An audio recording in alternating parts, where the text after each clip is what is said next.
Well, business owner. This is our second business owner in, and this is the lovely Jodi Peterman. Thank you. We got host Stoy Hall and co-host Lisa Gr. What's up? Who is our head soccer aficionado over here. But welcome back, everyone. This one's very special to me because Jodi is the longest tenured client I have. We've been through a few things over the course of time. Are we gonna get into this today? Or No. Probably That's off, I think that's off a record. whole different conversation and a whole different beverage. And around that beverage cart outside. Right, it's Friday. That's a Friday podcast. Friday afternoon. But very excited to have you. Your business is definitely different than anything that we've really talked about much on our podcast throughout last year and this season. Who was the last speaker that you had on your podcast? The last business owner was Helps Homestead. Mm-hmm. She does like honey and flowers. Awesome. She's got a farm. Okay. Yeah. See, I would thought it was going to be really cool because one time I was doing a presentation in New Jersey and for realtors, and it was supposed to be like 30 people, and I show up and there's 400. They decided to have like a whole group, which was cool to get in front of it. But I just started I'm green, very green, right? And the only saving grace, my only saving grace, was I got to speak right after a lawyer talked. Oh, so no matter what you did. I walked in and I said, boy, am I relieved. I thought there were 30 of you, there's 300, but this is going to be amazing because I can follow him. So no matter what you said, all you had to do was smile. The honey and the flower, like I can't like compete with that, but mine will be totally different. So It'll be totally different. It'll be good. It'll be a good tie-in. But speaking about you being green, your business is 20 years old this year. Congratulations. We got out of our teens. Yay. Yeah, now we need the real clap button. Clap button. Where is it? I don't. There it is.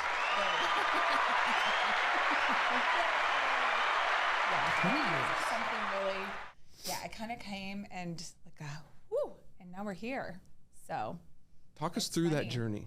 It's been quite exciting. So started in New Jersey with a hope and a prayer and twin baby girls and a business partner that was business partners can be great and lovely. Mm-hmm. This one made me want to vomit and was sick to my stomach all the time. It just wasn't going well. So we ended that partnership and I found another business partner.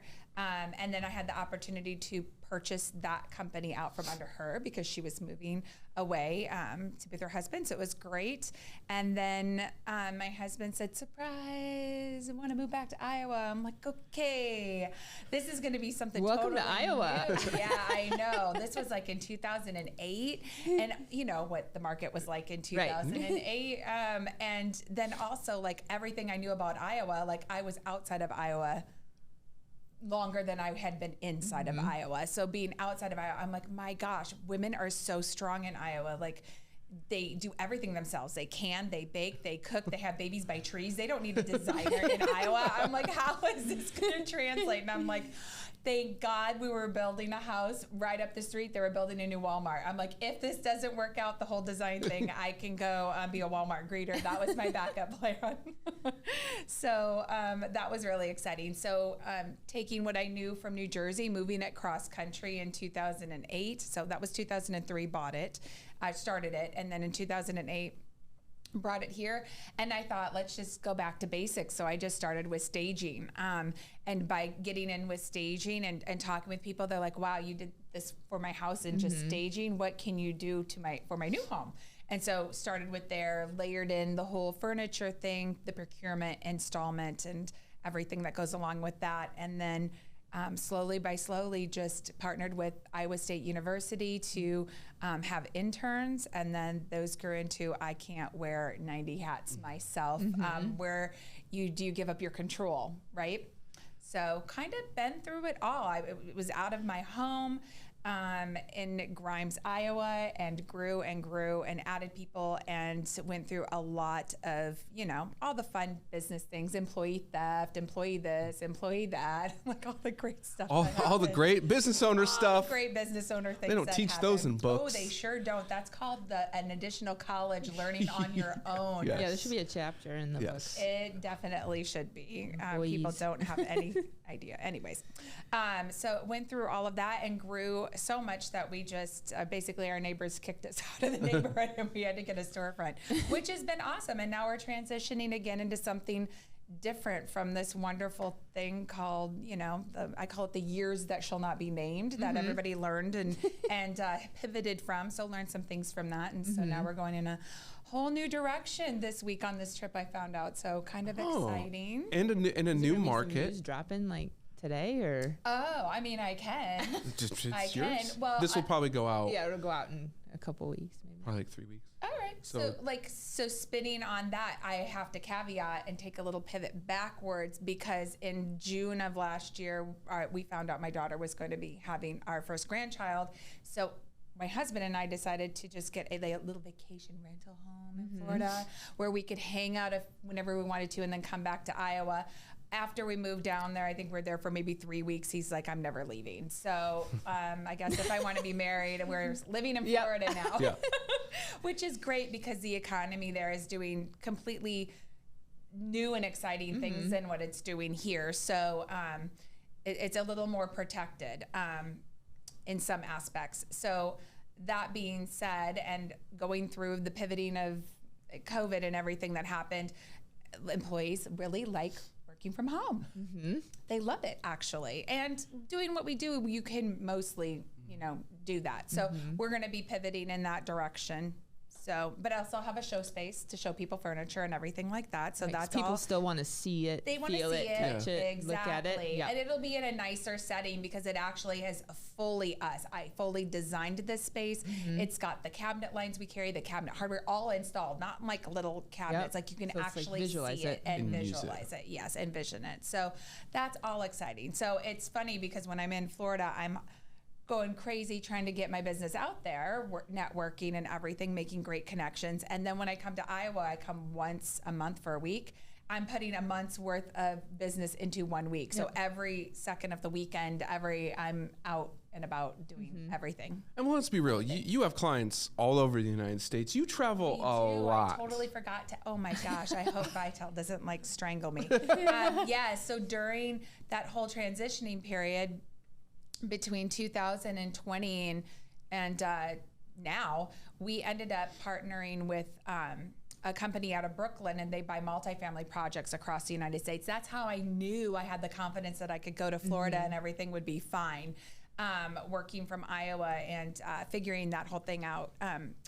I do a lot of Hubble's multifamily properties, and they sold one of their properties to this company, and that company said, who's the designer you work with? Gave them our name, and that's how I got introduced to them.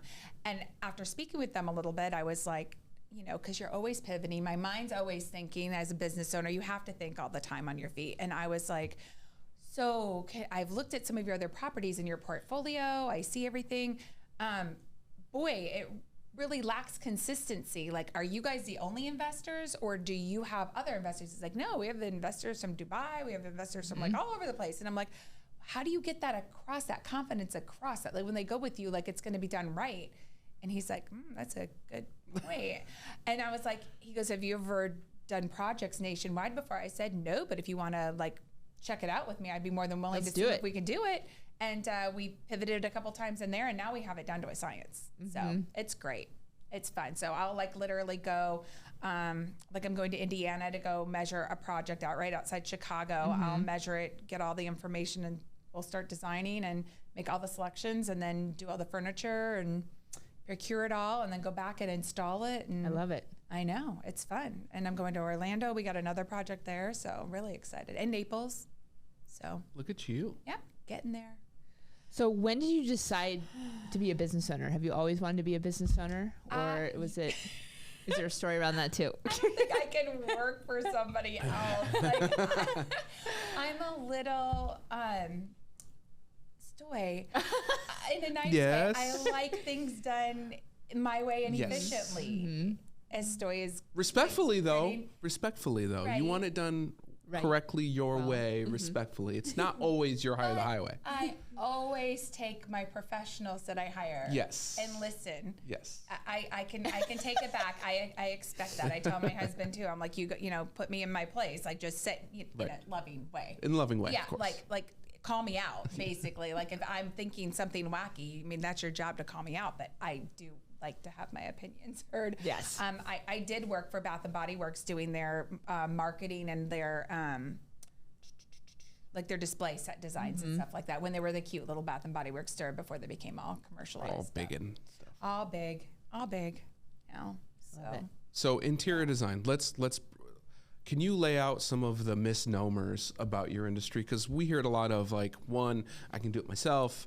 It's too expensive. What's the point? Those types of things. Okay, so I have gone through my own, which I can't speak about, process of how I've developed a more efficient way of getting things done with contractors. Okay, it's called the EED process. That's my term for it. But basically what it is construction is not regulated by the state of Iowa. That's not a secret. Most disputes between homeowners and contractors, it's like 40% lawyers get paid, so they are not going to help figure out a problem to solve the solution between the contractors and the clients. So I feel like it's my job as the middle person to see what the problem is, and I always want to come up with a solution. And I tell my girls that all the time. I even have a sign hanging in my store. If you see a problem, find the solution, right?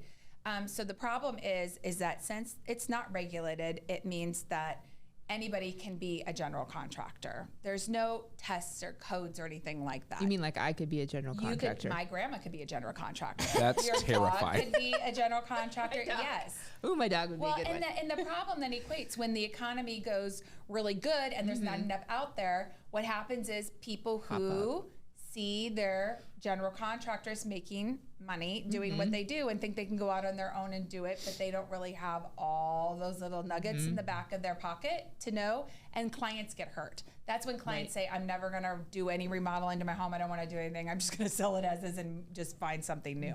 And it becomes so fresh, and it doesn't have to be that way. And I tell people now that the EED process, which I'll get into in a second, is basically like insurance, right? You buy insurance to make things, if something goes wrong, it goes smoothly. Risk. Yes. And that's what it is. So basically hiring a designer, whether it's myself, my company, or somebody else, it's basically most designers in the area that I've talked to, they do have the same documents and everything. We just take it a step further and make sure they have everything they need for the contractor. One, it's going to protect it's going to give them insurance, but it's also going to protect their bottom line, which is their dollar and their budget, because instead of working off allowances, so instead of saying, I want my bathroom remodeled, contractor A comes in and says it's going to be 35, contractor B comes in and says it's 50, because you don't know where they're getting their product from because you don't think to ask those questions. It could be from the restore, or it could be from Plum Supply. Like you have no idea where they're getting the stuff to come up with those numbers. So because you don't know and you don't have the documents, that creates a problem. So that's where the insurance comes in. So you get the designs done, you see the renderings, you see the visuals, you can get on board with the design, and you're like, yes, this is good. We get all the things selected and everything ready to go in these documents. Then you can give those to your contractor or contractors, and you should get apple-to-apple bids. The only difference should be because you have all the design being done, you have all the products selected, and our documents are very detailed out. There should be no difference in price unless one contractor gets, a less price on a flooring than another because of volume. That would be the only other caveat. But it should be apples to apples, and you should be able to get a bid out that way. The other thing that does is because you are not working off of allowances, and let's say you're redoing your kitchen, the first thing they have you do is appliances. Well, appliances, you might have a $3,700 budget, but the appliances you want are like, decor appliances, and that's going to be $19,000. So you're already over budget there. But you're like, I'll make it up as I go along. There's no making it up as you go along. That is like a falsity, because you're going to have to skimp on so much. And when it comes down to like your plumbing fixtures and your light fixtures, that's the two most common not mistakes, but things that people have to compromise on as they go through the process of making their selections, because they're like, oh my gosh, we're so far over budget, there's nothing to do. I'm going to have to go with a 4-inch center faucet, which means you can't take it out down the road and replace it with a nice 8-inch center faucet because your holes are drilled in your countertop. Right, specifically for that. Yes. So then now you're talking like more money down the road, and you're not getting what you want. It creates problems. So having all the documents will alleviate a lot of that right off the bat. And then you submit the documents when you're like, hey, Jodi, team, this is great. They're going to submit it to the contractors. Contractors come back with bids. Just like we had a client come back, she's like, our budget's 120. And I'm like, well, we don't know what other people are going to charge. So we're just going to design it how you want it. And then we can edit from there. And the budget, and it came back at, I think, 177. So now we're all getting creative together, making like, okay, do you absolutely have to have those dining room cabinets? Do you have to have that flooring? Can we do it in a different way? Can we change cabinet styles of the door's profile to bring the cost down? Like, what's important to you? And those are the decisions they can make and say, you know what, we're going to keep everything the way it is. We're going to wait a year, save up money, and do it the way we want to. Or, you know, we're going to make some changes and then we're just going to go for it. But that way they know going into it. I had a client who called me and she was in a panic because she had to pick out light fixtures.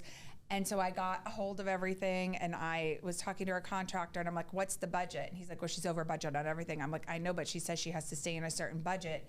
And he goes, well, what I bid was, I think it was a $2.2 million house. And I think they had $5,200 for light fixtures. And I had to pick out 50, for the whole 50, house. 52 light fixtures. It ended up coming up like less than $100 a light fixture. And I wanted to cry. I'm like, okay, where do you want light at? Yeah. Do you want light? Which rooms room? are the most important for light fixtures for you? Because I'm like, that was sad. But that's what happens when you just go along with things and you don't know. So I have had so many people tell me so many stories. One client said, I have 4 little girls under the age of 4. They were going to hire us to do all the selection. She's like, no. I'm just going to hire you to do the furniture part. Fine, no worries. Because I love picking stuff out. I'm like, great. So she did everything. And then she called me crying because her walls had little black marks. She had picked white for the paint for the walls. Little black marks all over. And this was a $700,000 home like 3 or 4 years ago. So we're not talking an inexpensive home. She didn't have a paint chart done. She just told them what color she wanted. In the contract, they used flat paint on the walls. Great. Shows everything. I'd be crying too. Right. Yeah. So she paid like $8,000 or $10,000 to have the whole main floor repainted when she already paid for it. I'm like, do you realize I could have pretty much designed your whole entire house? That's what I call insurance. Right. Or somebody called and they said, you know, they were the same thing. No, we'll just use you for furniture. Fine, no worries. We can do that. Called so upset. She's like, I could just kick myself because the carpet we ended up with is such junk carpet. We have to rip it out and put all brand new carpet in. I could have put that towards you designing the whole house and doing all the all the mistakes so at the much end. Time. It's a full-time job doing a remodel or a new construction. It's crazy. Well, I feel like your process puts the client even in more control. Yes. In decision making, but it's together. Money? That's what I'm saying. People think that, like, I had a client I met with today, and she's like, "We've been waiting a year to try and get this project started because we keep waiting for this or this person changes this," and I'm like, I just don't get it. Like having all this stuff done ahead of time. So she goes, "That's why we're using you on these other new projects because I can't go through this again with this project." Right. It's frustrating. What can you say for those that maybe aren't buying a new home or able to do a full house remodel? Within our market, obviously, we have inflation that's going crazy. Interest rates are crazy. But people need a little freshen up, whether it's to sell their home or just to make themselves feel better. Where should they start? Obviously hiring someone, but like in their house, what do you believe is like the easiest and cheapest way to start to freshen things up as they start to redo their home? Yeah, I would say it's kind of like going in and somebody's in a car accident, you don't know where to start. So it kind of depends on where you're at. Like if you have decent furniture, then I would start looking, and decent, but what I mean, like good, like quality furniture or furniture with colors that are basic that you could just throw in some accent pillows and tie it in together, because we want to do things as inexpensively as possible and put the money where it's more important for the client on those items. So if your house is dark, I would say start there because light sells. If it's dark or paint, pick a paint color. So the great place to start is we actually offer a 30-minute complimentary consultation with myself so that I can understand the scope of the project and bid out only what our clients need and want versus just throwing out a random number and giving them things. I'm like, if you don't need renderings, why are you going to pay for us to do renderings? We can custom. Let's take that out. If you don't need an electrical plan, if you're just doing one new light bar above your mirror, you don't need us to do a plan for that. Like, let's take that out of the equation and only get you what you need. So I would say start with a 30-minute complimentary consultation. Let's figure out what you need, because I can show you examples of things and you can say, take that in, leave that out. And then, or if you're like, I don't want a complimentary consultation, I just want somebody to come out for an hour and do a walkthrough or a 2-hour walkthrough, we can just give you a quote on that. Just to have a designer come through and walk through their home and say, this is where I would start when we understand what you feel the issues are. I think it's important for everyone to know, like, things can happen over time. This isn't like, hey, do your whole home at once. No. Figure out where to start and build out a plan, because then obviously your financial planner can start to plan for those things over time. But if we don't know, we don't know, right? Even it makes our jobs harder when clients want to come in. It's like, okay, I have a HELOC. I want to do this. Well, now they're going to be over budget already immediately. And now what do? Now we have to make decisions and change and not plan for it. I want to put in a pool in my house in Florida. Yay! That's a great idea. That's a great idea. I mean, Florida. And I'm doing it. I don't know if Stoy really got that. Like, what should we do? It's like, Stoy, No. this is what's We're already putting done. in a pool. It was so like, let's figure it out. They're moving to Florida, thinking about a pool. Stoy, the pool's. We already signed a contract. It's a hole. There's a hole. Yeah, no, but it is important to do that planning up front. Like, so we know what's going on, because we also have connections. We work with a lot of subcontractors. We've been in the area for, as in business 20 years. I was 2008. 4 years in New Jersey. So like 15 I don't know, at least. At least 15. 15. I'm bad at math. That's why I have you. I don't do numbers. I have Stoy. So you figure all of that out, and it's like, here. 15 years. Yeah. In Iowa, now Florida. I know. Now Florida. Florida's sounding pretty good after the last sounds couple great. weeks here with snow and rain. And It's been nice, and then I'll probably alternate and come back to Iowa more in the humidity. Yeah. Yeah. When it gets all not fun. No.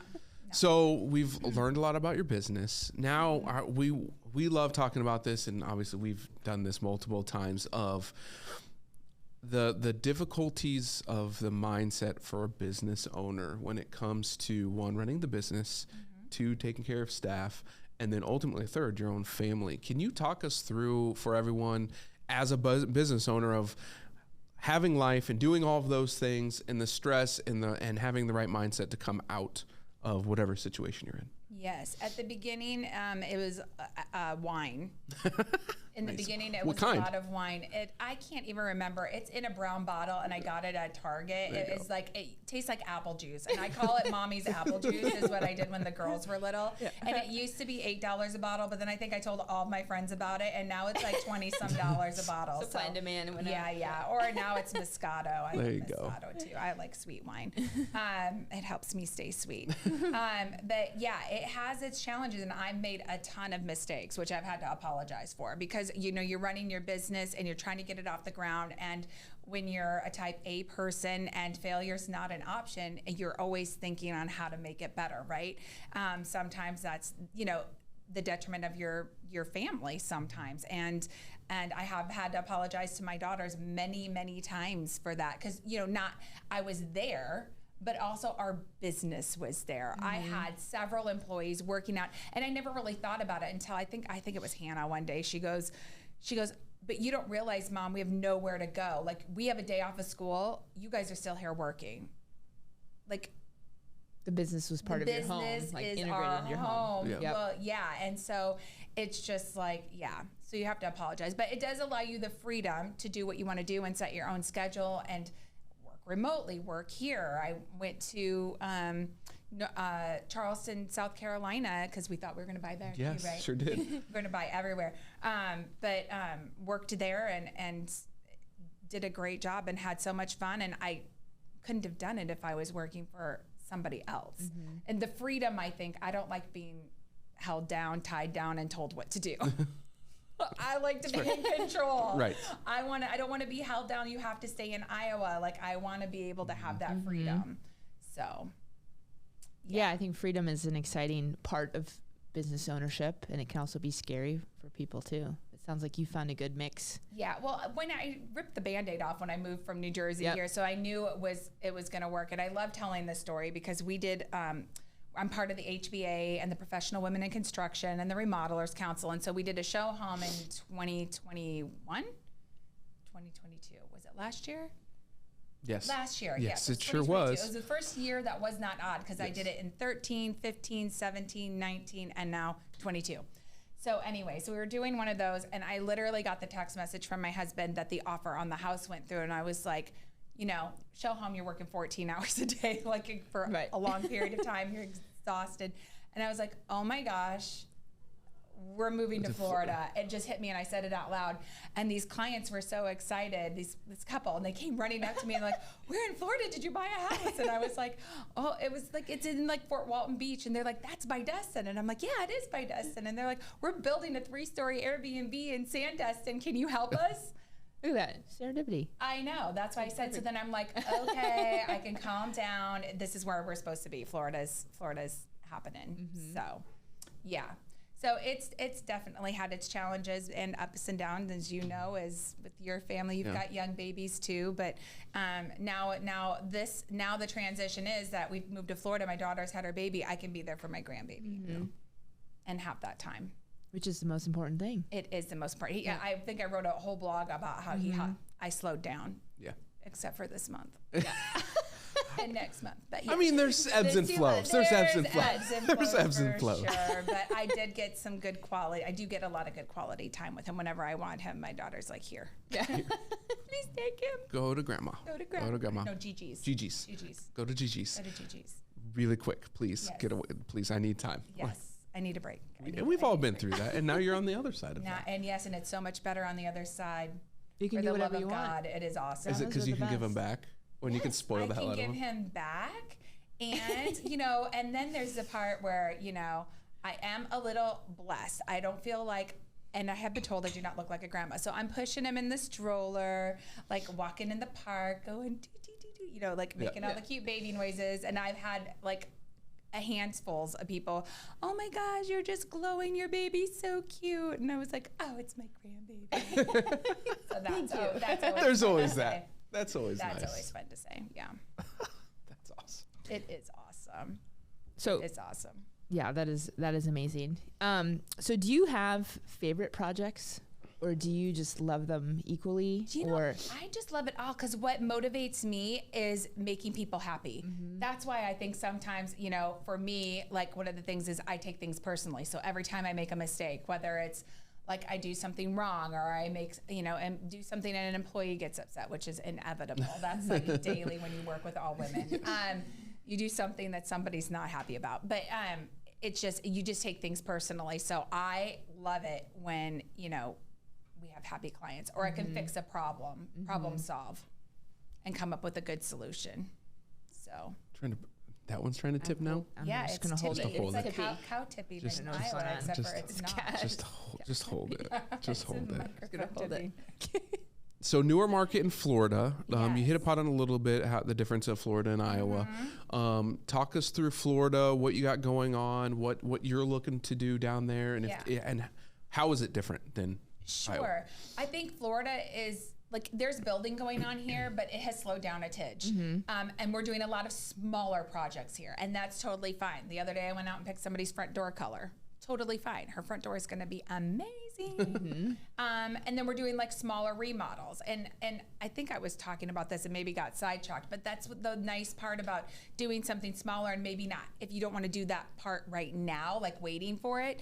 If we have things picked out, we can go to our flooring partners and countertop people and say, hey, we've got this project. Let me know if you get a remnant piece of this countertop to get a better price on it. So then they can reach out and maybe do it at that time. It doesn't all have to be done at once. So I digress. Then going back to Florida, it's a crazy market. They literally cannot find people to do the work. Like here, it's restaurants. You can't, like there, it's like everything. Like because of the hurricane that went through, I think everybody went there and they're just so far behind. And the people that are there, I personally contacted 2 different contractors when I was there to get a bid on cabinets and trim and doors. It was July of last year. I'm still waiting for those bids. I obviously have given up, but I'm moving on to bigger and better things. Well, I'm not. I have met some really great contractors that are on the ball now, but they're from the Midwest, and they have moved down there, and they are importing people from the Midwest down there They are literally hiring and paying people to they're moving them down there and they are so upset with the waiting for people to get back to you part in Florida. Like it is on like Slowville time, like real Southern time. So they are like, we don't work that way. Like we're from the Midwest, we're workers, we gotta go. So they'll bring people in and they're getting and Florida's, you're certified. Like everything is like everything's certified. Wait, something in Florida is like certified and better than something that that's kind of crazy. Yes, like your contractors, there's different things, but you have to ask. Like there's people that do these things, but they're not certified. But then if you go to get they won't pull the permit because they can't. Yeah, so you got to be careful with all of that. But the people that I have found, they're getting certified and they're getting a big warehouse so they can make their own cabinets. They're going to they do have their own plumbers now. They're getting electricians. They've got tilers they brought in from Pennsylvania. Like they're a good solid core there that they're working on getting everything all in-house so they can control it. See, he was a little control like me too. Yeah. Do you realize so obviously the market's totally different because in order for someone to basically start a whole brand new enterprise, if you will, with all of those moving parts, getting people to move to Florida, there has to be business just absolutely everywhere for someone to take that on as a business owner. I have another funny story. So I was speaking to this guy at a restaurant and we were just having a normal conversation. I get very passionate, so I could be talking a little bit louder, but we were having a conversation about our process and why and how we work. There was two ladies sitting down at the booth, maybe 4 booths down. I didn't even, because I was so into our conversation, didn't even notice. She came up and tapped me on the shoulder and she goes, I really want to apologize for interrupting you. She goes, but we've been waiting 6 months for a bid to get a bathroom remodeled, and I have been so enjoying listening to your conversation. Can I please have a card because I'm going to call you? And she did. I just met with her this week, actually. Nice. Yeah. She goes, I don't know if you remember me. I met you at the restaurant. And I was like, oh my gosh, yes, I remember you. I've had a couple that I was working, because you could be the president of the United States or the whatever, some rock star. Like, I don't really care who you are. I just want to do a good job, right? So there was a guy there, and I was helping him and his wife, mostly working with the wife, doing a whole main floor remodel there. And I found out that this is like, I pay attention to paint colors and all the details, but I don't pay attention to emails. So in his email, he's part owner or somehow involved in a large international like hotel chain. Somehow he's part of that. But and he's like, the reason I say that is because he looked at the documents I did for him and his wife, and he personally called me and told me how wonderful they were, that he was working on a $32 million renovation and these documents were as good as, not better than those. He's like, everything's so detailed out. He goes, had I known that you were here, I would have, because he contracted them from out of state. Right. So he's like, and the timing and your communication, like he was just so impressed. So that's what makes my heart feel good. That's what makes my heart feel good. Yeah. So that's what I work for. I work for those comments. I'm a words of affirmation girl. There you go. So the move to Florida's been good. It's been good so far. I need to get back to Florida, start keeping everything going. We've partnered with a couple realtors down there, doing flip homes, and that's been going amazing. And then, doing some small projects. And the chamber down there is just like rock star. Like, I've never seen a chamber like that before. Like, people are there at 6:45 in the morning, like jacked up on coffee. Like, they are ready to go. Excited to go. And I'm talking like, it's called First Friday. Every Friday there's a 2-hour meeting in the morning, and everybody's there like, you do not miss this meeting. You do not miss it. They're like, come to the First Friday, and then you can talk about your business. And I'm thinking, like, 30 people are going to be there. Like, nobody's, 6:45 people show up. It's early. It's Friday. Yeah, it's Friday. Nobody's going to show up for that. And I'm like, and because Fort Walton, I think it's like 30. Like, I don't think it's very big. Right. But big their surrounding hearts area. are big. Like, they really are passionate about it. And I show up, there's like 300 to 400 people there. I'm standing up, like doing my little spiel in front of all the, it was fun. Like, everybody's just energized, and they go over what's going on for the month. And it's just really cool. You say the Pledge of Allegiance before we start. Pastor says a prayer. Like, it's awesome. Like, I love it. I dig it. So how can people reach out to you? And obviously, we'll have this in our description and blast it too, but... No, they should just call you. Just call me. There you go. Stoy. Stoy is going to set it all up for me. He yes. has my schedule. I got her schedule. Just call me. Well, her people talk to my people. Me, I am her people, so I'll connect you. But what's the best route to figure out who you are and what your business is about? Okay, the website is still a work in progress, but the best place to do, the thing to do is to go to the website. It's Elizabeth, Elizabeth, spelled the regular Elizabeth, and then Erin, spelled ERIN, and then the word designs with an S.com. ElizabethErinDesigns.com. My 2 daughters' middle names. That's how I got it. I love it. Everybody thinks I'm a chain. I'm like, I'm not a chain. I'm original. Yeah. But if you want to buy her out and create a chain, it's on the table. Then you call Stoy. Then you absolutely call me. Yeah. So go to the website. Yeah. Yeah. Go to the website, and on the top there's a little button that says complimentary consultation.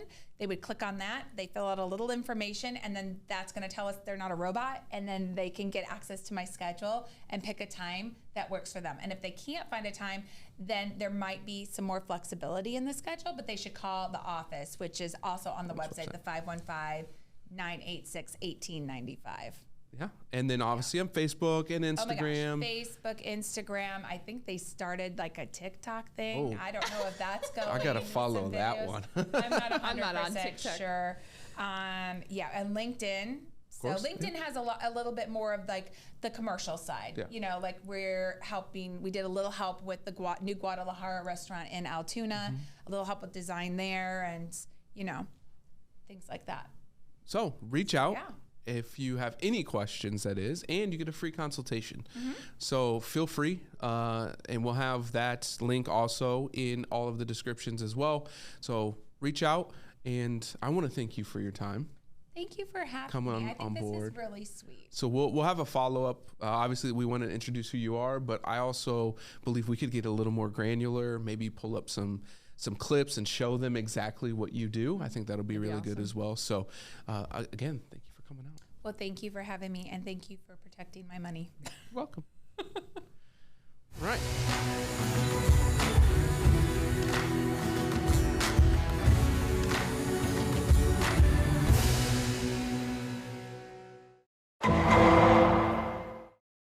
The preceding program was sponsored by Black Mammoth.